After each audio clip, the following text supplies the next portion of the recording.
Marshmallow and Happier on Revolution Radio. I hope your morning is going okay. It is a bit of a drizzly Tuesday morning in Northampton Town Centre, but we have a ray of sunshine in the studio in the form of West Northamptonshire Council Leader Jonathan Nunn. Good morning. How are you today? Morning. Oh, well, what about? I'm not sure I've been called a ray of sunshine for a long time. That's a lovely thing to say, Chris. I'd like to put a positive spin on things. Well, I think there's a very positive vibe at the moment in Northampton because we had a fantastic weekend with the music festival. Yeah. Which was just up the street over there on Abington Street. The whole road, obviously pedestrianised anyway, but people lining the streets, enjoying Billy Lockett live on stage. And I think a lot of people are saying it's been the best Northampton Music Festival for a very long time, and really, as it's supposed to do, putting us on the music map and bringing people from far and wide to come into the town centre to just enjoy the culture together. And obviously you must be quite proud as well of what's been achieved. Yeah, I mean, being proud of Northampton is what gets me doing what I do, really. And now, of course, proud of the wider West Northants area where I've sort of grown up and lived all my life. But there is a good vibe creating, isn't there, I think? I think it comes from a number of different sources. But without doubt, the sort of events that we've seen in the last weekend, Heritage Open Days, of course, where people can come along and perhaps get a better insight into, the wonderful heritage that Northampton and West Northants has to offer.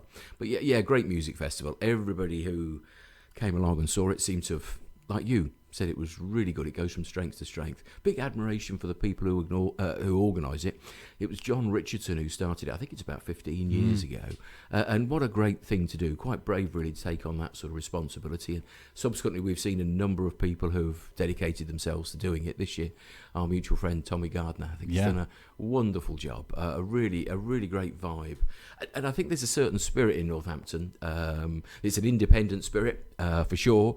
But it's the spirit that's got pride in the area. And hopefully some of the stuff we're seeing here as the town starts to improve, the market square and so on, I think that helps add to that vibe a little bit. Hoping by this time next year when the music festival is on, we'll have the market square open and some of the other improvements done as well. And I think the environment that you're in does play an important part about how you feel about your place, of course, from every respect. We know cleanliness is important, but the structure of the place as well. So with that proceeding, some of the other things, hopefully that's all a part of creating this great vibe, as well, of course, as many of the independent retailers and so on that we've got around the place, creating the character and drawing people in and so on. And then things like the museum and the Roland Erne Gate and so on, all of which are jewels in that overall crown. Yeah, it's very exciting to see what happens next year with that stage set on the new Market Square for the music festival, and it's definitely in a good place to really take advantage of the space that's been created for those kind of events. And the other thing that's happening this weekend, of course, we've been talking about this a bit on the show, is the amazing Northampton Run, which starts coming up, isn't it? Yeah, starts right outside the studios here on Abington Street, and again, a great example of culture on a kind of a sporting level, and people coming to Northampton to enjoy that side of things. I mean, absolutely. It's a wonderful thing, isn't it? So, isn't it great? You see the popularity of running. So we've got park runs going on across West Northants. That's something that's become really popular nationally, but certainly, around here you've got them going on in the parks in the town and at Brixworth. And so on, and then the various other runs, and I do like the amazing Northampton Run. And for those who are running it, or indeed just for those who are interested, if you go onto their website and you have a look at the routes, it's wonderful how they describe the landmarks along there. Some of the historic landmarks, where old businesses were or where current businesses are, and so on. You learn a lot about the history of the place, and to have a run that's going around the town centre, I think it's fantastic, really fantastic. Yeah, absolutely. And we had the team in yesterday talking about that, and they were saying they want to kind of forge more connections between the different events that are going on, and maybe work more closely with the music festival and have some of the performers lining the route, kind of entertaining the runners as they go past, or maybe extra people that couldn't fit onto the lineup each year, having a chance to do a bit of performing or some busking along the route, and kind of bringing the whole town centre to life. And I know that one of the concerns that they had was Bridge Street being closed, because that is on the route of the run, and fortunately, it's not completely closed. There is pedestrian access through there, so the runners can kind of squeeze through. There'll be a bit of a bottleneck, but they're managing to get past. But it is something that's been a worry for a lot of businesses on Bridge Street. How long it's going to be closed, what the kind of the time scale is looking like. And I know it's hard to say because there's going to be a lot of inspections and engineering stuff that needs doing. But what's your kind of take on that? Yeah, I mean, isn't it a shame? But possibly now we'll see a way forward with the old Angel Hotel Balloon Bar building and so on to have had another site, another fire. And it's clear that it does need demolition, which is something that we know the owner of the building is taking on and moving ahead with. Consequently, I suppose there is a fair bit to do. So, for example, it's obviously what you might call a terrace street. The buildings next door are immediately adjoining. So I know there's some consideration by engineers just to be absolutely certain that that'll be completely safe when they take the remains of the existing building down. So there may be some further work. I think that's all the work that's going on at the moment to prepare for it. Sadly, at the moment, there's little doubt that we do need to keep that road closed off, and you'll know for pedestrians there's a limited access on the other side of the road. In the event that any further part of the building was to come down, could be extremely dangerous, and that's a real shame. It's a shame for the retailers and so on there, and the people have their offices. A number of estate agents, aren't they, that want clients to come in and have a chat, and the lack of being able to park out there for a quick visit to the estate agent and so on, as people always do, is really limiting. And we know that some of the food businesses, they rely on the passing trade and so on. So we really appreciate that. From a council perspective, I suppose it's just an assurance that we'll do what we can to make it all happen quickly in terms of the demolition, so that it can then be reopened properly to traffic and people feel comfortable going up and down there. And as you say, you've got the run. The run takes its route down there. Fortunately, as I think you've said, it will enable it still to get through. It'll be a slight squeeze, a bottleneck, but perhaps that's all part of a run in a vibrant town. You've got various different obstacles and things to negotiate. Do you think there's a prospect of opening part of the road, because there's a large, the entire road's closed off to traffic, but it might be useful for some of the businesses for cars to come up almost to where the building is, if there's a fence there. Because I know the top end you can drive in a little bit, but the bottom end is completely closed. Yeah, okay. I mean, that's a good point, really. And actually, I'm not sure. What I can be certain of is someone who's done that would have given that an awful lot of careful thought, and probably a lot more experience in what happens in situations like this than me. So I guess I might be inclined to say yes, that's not a bad idea. I wonder if it's something to do with then having the scope to be able to turn round, get back out, and all the rest of it. I'm happy to raise that, actually, with our people who, the professional highways folk. They're used to all sorts of scenarios and would have given it careful thought. I suppose we can't create anything that might be dangerous in terms of cars coming round or creating a queue that spills out down the bottom of Bridge Street. I don't think there's going to be a huge amount of traffic going up there, though. You're probably right. And people can be sensible, but it's just a suggestion. Okay, we're going to chat some more with Jonathan, the leader of the council, after some more music. This is Post Malone now with Chemical. Single soon from Selena Gomez on Revolution Radio. It's 28 minutes past 11. We're here live in the studio with Jonathan Nunn from West Northamptonshire Council, who is answering your questions and talking about the issues in Northampton this week and at the moment, and things that people are talking about as they walk through the middle of town. And something that's hard to miss, and in fact, just looking out of the window here, I can see the diggers and the bulldozers. My son would be very excited by all the diggers out of the window. He's a big fan of anything yellow, any construction vehicles, but a lot of work going on in the market square at the moment. And it's been in the news again recently because they found some interesting artifacts and archaeological discoveries in the market square.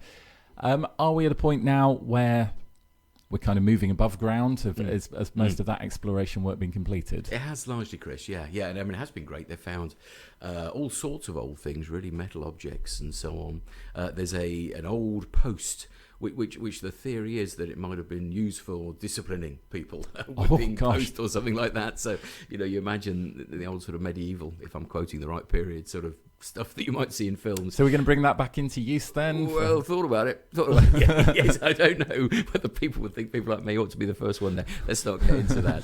Good lot of shoes, of course. Very old shoes, really old shoes. The sort of stuff that you see in the museum. And we hope to put this stuff on display, really. The other thing that was interesting, there was evidence of an old structure, a sort of a hall-sized building, which is almost thought that it might even predate the use of the square as the market square.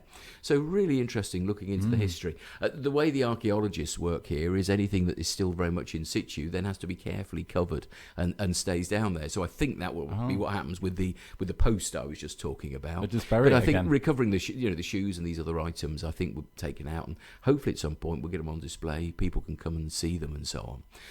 Have you got any way of keeping them in Northampton? So making sure they go to the Northampton Museum, or absolutely, is that within our sort of control? I just absolutely assume that. Excuse me. Gosh, I wouldn't want to see them go anywhere else. We've got to keep them local, haven't we? What this means is it gives us increasing amount of certainty, because the underground work is the less certain in terms of timescale and so on. We're on track. There's a schedule with some sort of tolerance around that, and we're within the tolerance on the schedule. So, summer next year is still what we're talking about. But it's once you start to dig under, I think it's about 45 centimetres, you have to be really careful, an archaeologist present and so on, quite rightly. But most of that work is done now, so a lot of that uncertainty is gone. There are a couple more things to do. We have to dig very, very deeply for bollards that protect the market square from vehicles being driven on, perhaps in the form of an attack. And those are dug incredibly deeply, so that still needs to be done. That will be deeper than 45 centimetres, will require archaeologists present and so on. But largely that's done, and the surfacing is going on the top. And I think fairly soon it would be nice, and I think the hope is that before too long we can open up a part of the new surface on the top, just to give a little more space up at the top end there, that would be good. outside of Boots, and people can start to experience it. I'm not sure it'll be much. It would be nice to be able to get past the top end, so you don't have to go into the Grosvenor Centre and through Boots to get back out onto the bit where you just were. It is a bit restricting there, isn't it? And that I think is exactly the hope, to be able to allow a little bit more space, just so people can move a little bit more freely. It is awkward at the moment. So actually, it's a bit more predictable now, because you've finished the below ground stuff, and the rest of it is all pretty, there's not a lot more that can throw a spanner in the works. Yeah. No, that's largely it. Just a bit more digging for a couple of things. I suppose where that links to is something you've mentioned earlier, really, the Fabulous Music Festival.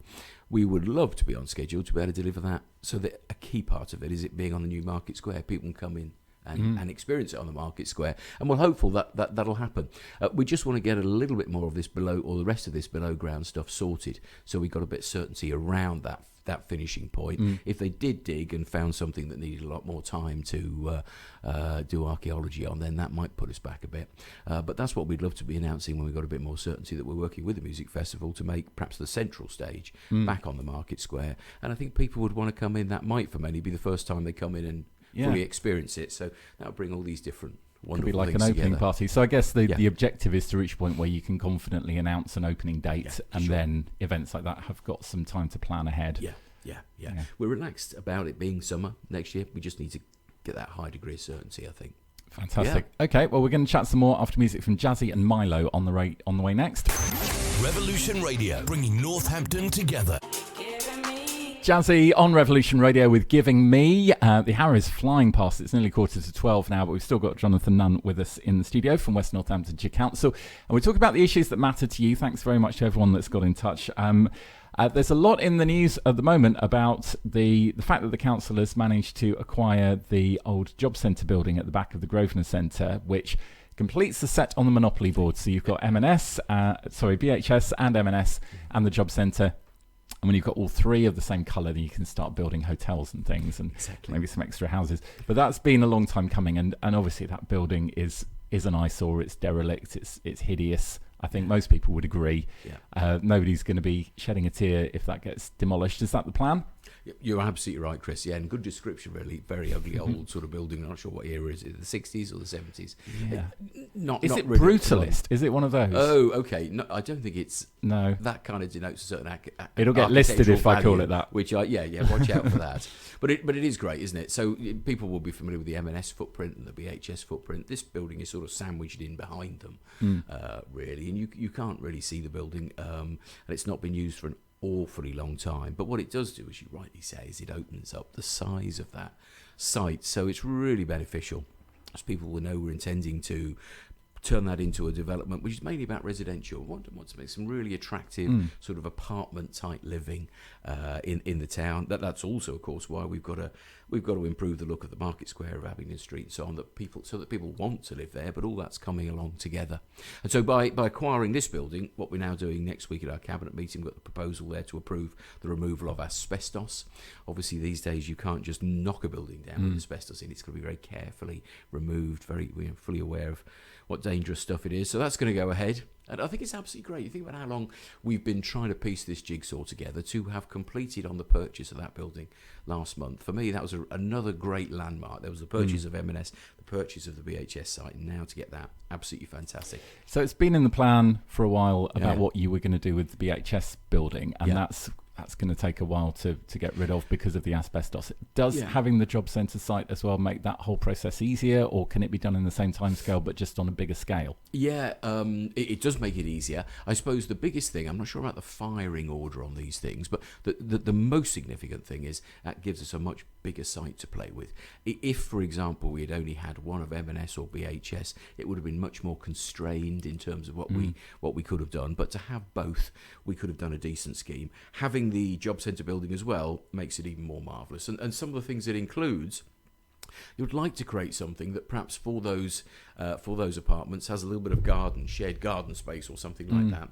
You can do that with this wider area and just make it look a great deal more attractive than it would have done if you only had one of the two store buildings available and not this third one. So that's pretty exciting. So what's the sort of process from now? Are you going to be inviting people to put forward ideas, different architects, different plans and things, and maybe put it to a public consultation?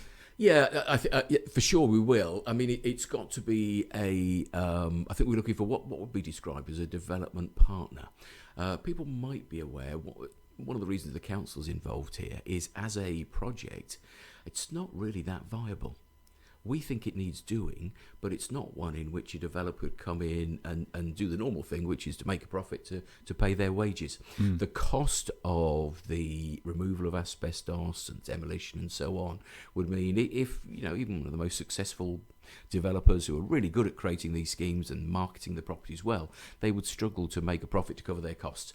So as a consequence, it's needed the injection of a bit of public money to make it viable. That came via the town's fund, as you know, from the government. So our role then is to get it ready for the market, then play enough of an influence on it to make sure it delivers something really nice, not just, if you like, the cheapest way to build something that doesn't look attractive. We want to retain that influence.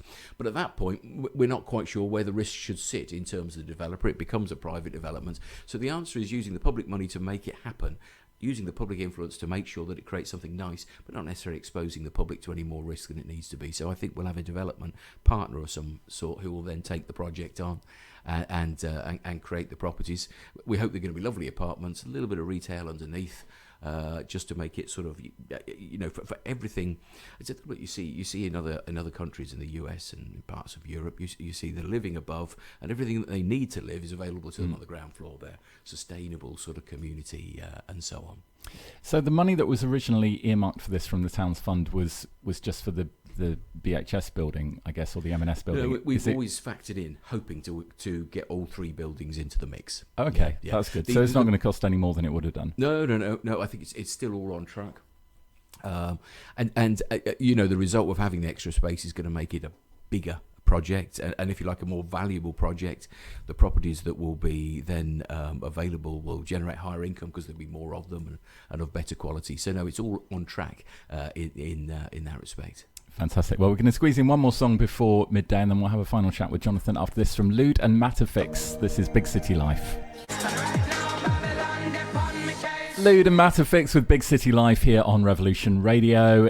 Coming up to lunchtime on a drizzly Tuesday morning in Northampton. But great to have Jonathan Nunn from West Northamptonshire Council with us in the studio to talk about the things that everybody's talking about in West Northamptonshire and Northampton at the moment. And one of the topics that's very contentious is the provision for special needs places at education facilities in our area, and the Cabinet are going to be meeting to discuss proposals for the second phase of a scheme at Hunsbury Park Primary School to provide a new 45-place unit for children with autism, which must be a positive thing, surely, Jonathan? It has to be, doesn't it? People will know that this is an area where we've seen a massive increase in demand, and the consequence of that has meant that we haven't kept up. We haven't kept up. In a lot of situations, people have therefore been very unhappy, quite rightly, that the children haven't been able to get into the school that they need. And some of it is just the capacity, the actual places. We've seen a huge increase in the number of children being assessed for a form of special educational needs, and I think there's a number of reasons for that, one of which is that these days, thank goodness, we are better at spotting particular conditions so that we can treat them, educate accordingly. Years ago we wouldn't have spotted them, and young people wouldn't have got the specific care that they need, but the result of doing that means there are a huge number. One of the things we're doing at the Cabinet next week is doing our quarterly performance, and that will be reporting that I think the demand has plateaued a little bit, but there's around about a 12-13% increase, I think, in the number of children who are on education, health and care plans, which means they're getting a more intense type of support. So there is an ongoing growth. I think in the last 2 or 3 years we've seen about a 68% increase altogether with those children coming forward for assessments. So it's a huge demand, but thank goodness we got a few things going on. And what the decision next week is about is the opening of a further facility at Hunsbury School. It's 45 places. This is a phase 2 of this. Initially there was some construction difficulties, which meant some of the children who were intended for this area have gone to a school a couple of miles away, Chiltern School, but we're thrilled to be opening this. It's one of a number of extensions.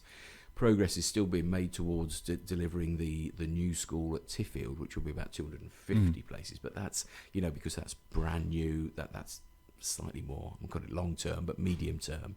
So yeah, we're doing all we can to try and address this growth and make sure that young children get what they absolutely require. And you're obviously the door's open. You're listening. If people have got concerns, there's ways for them to contact you and kind of have their say. There is. Do you know, it's a challenge in some ways, Chris, because of course we've got to do the absolute best thing. There are a number of occasions where our view of what a child may require isn't consistent with the parents.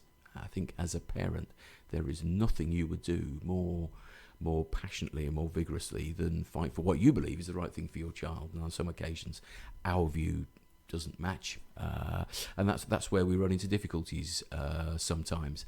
And that's not to say that we don't want to work with parents to try and find the right solution, but it's one of these difficult things where, of course, sometimes you've got to think of all the other residents as well. So we do have a duty to ensure that we can serve all children, and that sometimes involves making that taxpayer money stretch to cover them all, really.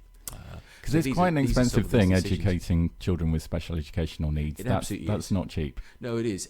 Every penny of which, of course, is an investment. But nevertheless, the stats are something like, I think it's about £6,000 for a child in mainstream school, typically, is what the school receives to educate them. Average for special educational needs child would be about 25. But in extreme, we see those where the level of the intense support, individual support, is high, that it can be, well over £100,000 a year. Those cases are rarer, of course. But to some extent, we have to make sure we're stretching that money to make sure we cover every child, rather than perhaps focusing more on just a smaller number. And it's getting that balance right. And as I say, when our views or our advisors, our educational psychologists view are at odds with what the parent believes or what they've been told by another professional, that can then become difficult, and that's really unpleasant, and it doesn't serve the best needs of the child often. But we have to open up with that. I think one of the issues we've had is because of the huge demand. Also, we haven't necessarily had the capacity to have as active and as sensible a dialogue